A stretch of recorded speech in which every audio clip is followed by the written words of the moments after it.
ऐसे दीवानगी देखी नहीं कहीं मैंने इसलिए।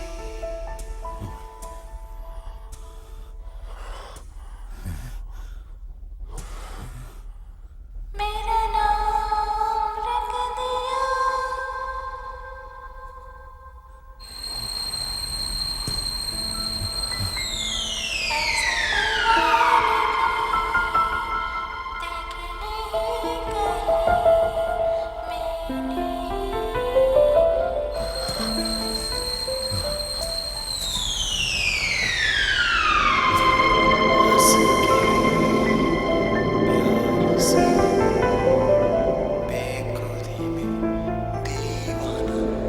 मेरा नाम रख दिया, मेरा नाम रख दिया।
நான் கதை எழுதுறதுக்கு ஏத்த இடம் இதான் கௌரி. அதான் எப்ப நாவல் எழுதுறதா இருந்தாலும் இங்க வந்துடுறேன். இந்த தனிமையான தீவு, இயற்கை சூழல், இதெல்லாம் உங்களை மாதிரி எழுத்தாளர்களுக்கு கற்பனையை ரெக்க கட்டி பறக்க வைக்கும்ல. ஆமா, மந்திர தந்திரம் எல்லாம் செஞ்சுட்டு இருந்த என் சித்தப்பா கூட சின்ன வயசுல இந்த தீவுக்கு அடிக்கடி வருவாராம். இப்ப அவர் அந்த மாந்திரிகத்தெல்லாம் விட்டுட்டு சைக்காட்ரிக் டாக்டர் ஆயிட்டாரு. பிரியா குட்டி, அதோ அந்த இடத்துக்கு தான் நம்ம போறோம். நந்தன், இந்த இடம் எனக்கு ரொம்ப பிடிச்சிருக்கு. நான் இங்க வந்ததுக்கு இன்னொரு காரணமும் இருக்கு. எங்க அப்பாவோட அஸ்தியை கரைச்சி ஈமச்சடங்கு பண்ணணும். அதெல்லாம் இருக்கட்டும், நீங்க கதை எழுதுவீங்க, எனக்கு எப்படி டைம் பாஸ் ஆகும்? தான் பெயிண்டிங் பிடிக்குமே, அத பண்ண. ஷண்முகம், இந்த தீவுல இப்ப வேற யாராவது இருக்காங்களா? ஒரு ஓவியனும் அவனோட காதலியும் இருந்தாங்க ஐயா. அந்த பொண்ணை சில வருஷங்களுக்கு முன்னாடி ஒருத்தன் கற்பழிச்சு கொண்டுட்டான். அதுக்கப்புறம் அந்த ஓவியக்காரன் மட்டும்தான் இங்க இருக்கான். நானும் வேலைக்காரையும் உங்களை மாதிரி விருந்தாளிங்க எப்போவாது வந்தா வந்து போவோம். இடம் வந்துருச்சுங்க ஐயா. பிரியா குட்டி, ரொம்ப டைம் ஆயிடுச்சு, தூங்கலாம். வா எந்திரி. அம்மா வேணா கூட படுத்துக்கிட்டுமா? வேண்டாம். வாமா. செல்லம் இல்ல.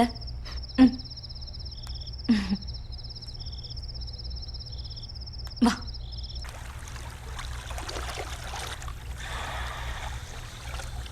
பால் வேண்டாம். கொஞ்சமா? வேண்டாம். சரி, படுத்துக்கோ. அம்மா வேணா கூட படுத்துக்கிட்டுமா? வேண்டாம் ஆண்டி, நீங்க போங்க.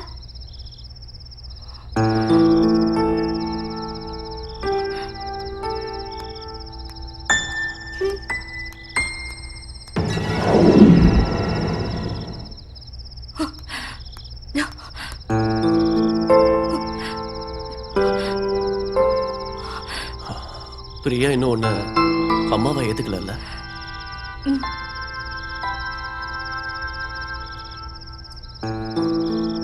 உனக்குன்னு ஒரு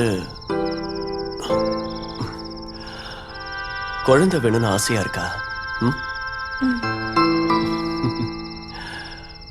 எனக்கு தெரியும். ஆனா நீ கொஞ்சம் பொறுமையா இரு. பிரியா சீக்கிரமாவே உன்னை அம்மாவா ஏத்துப்பா. நீ அவன் மேல கோவப்படாத. அவ்வளவு எனக்கு மகதானே. நான் அவளை அப்படிதான் பாக்குறேன். அதான் கஷ்டமா இருக்கு.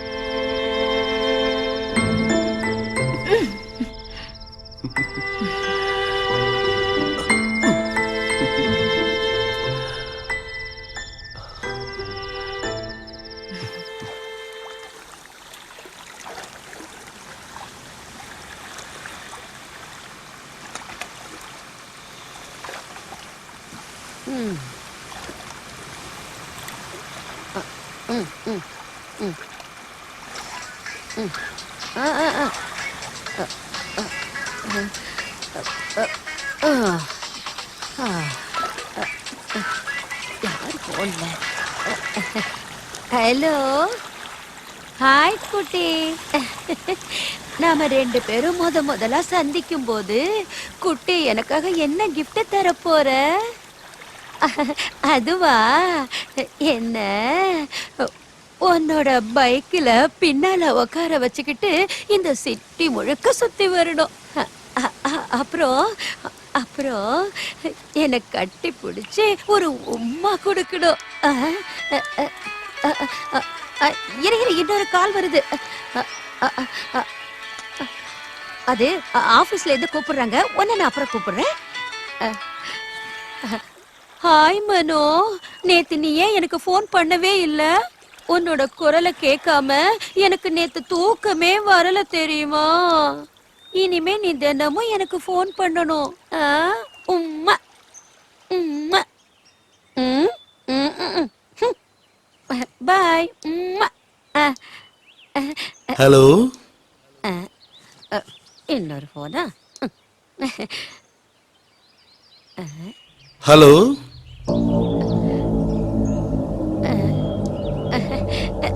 ஹலோ.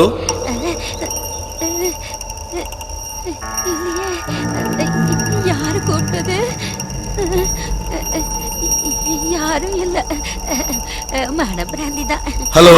ஹலோ.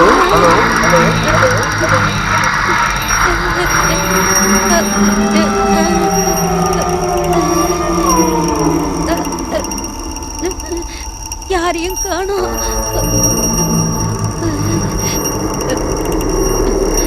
ஹலோ. யாருது? ஹலோ.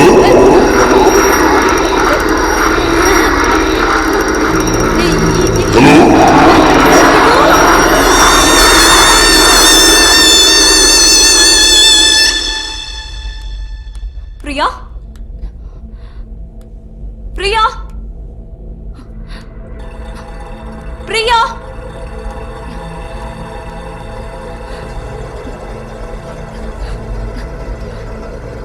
பிரியா, பிரியா எங்க இருக்க?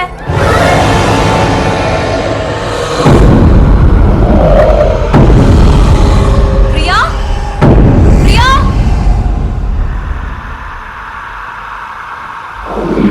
பிரியா, நீ எங்க இருக்க? பிரியா, பிரியா.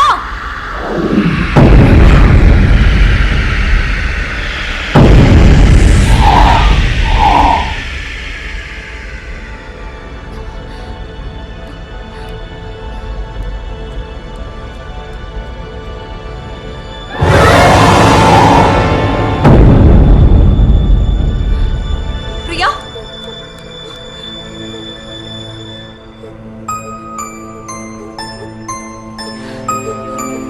பிரியா, என்னடா செல்லம், என்னாச்சு?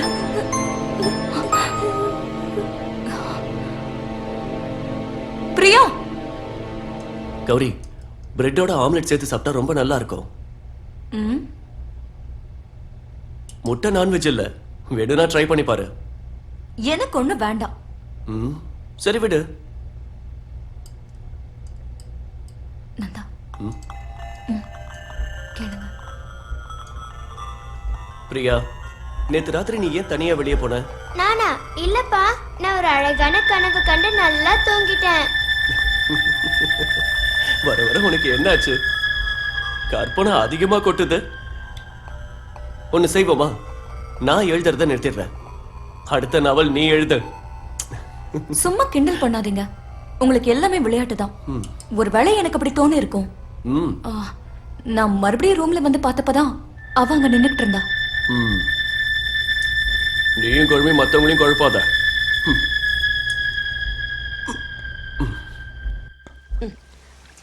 ஓ, எவ்வளவு துணி.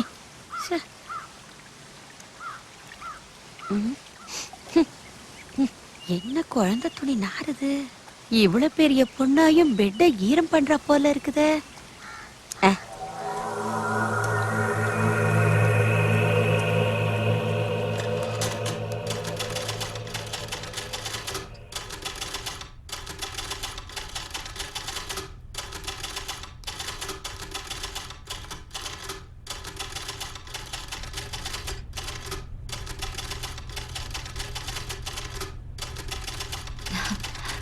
கதை இப்படி வந்துட்டு இருக்க. இது மூலமா உங்களுக்கு பெரிய அவார்ட் கிடைக்கும்ல?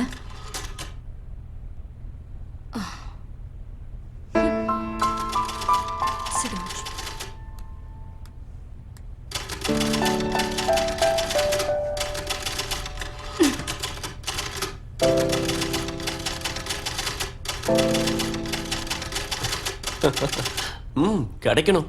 பார்க்கலாம்.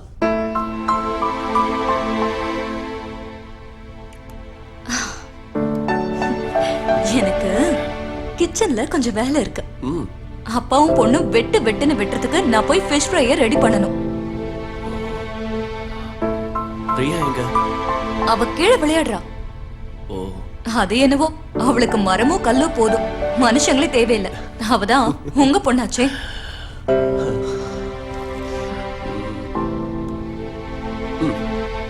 ம்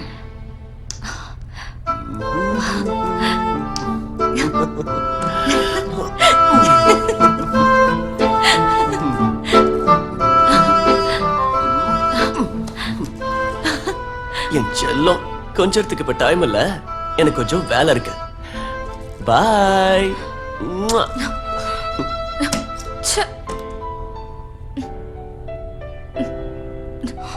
You cheat?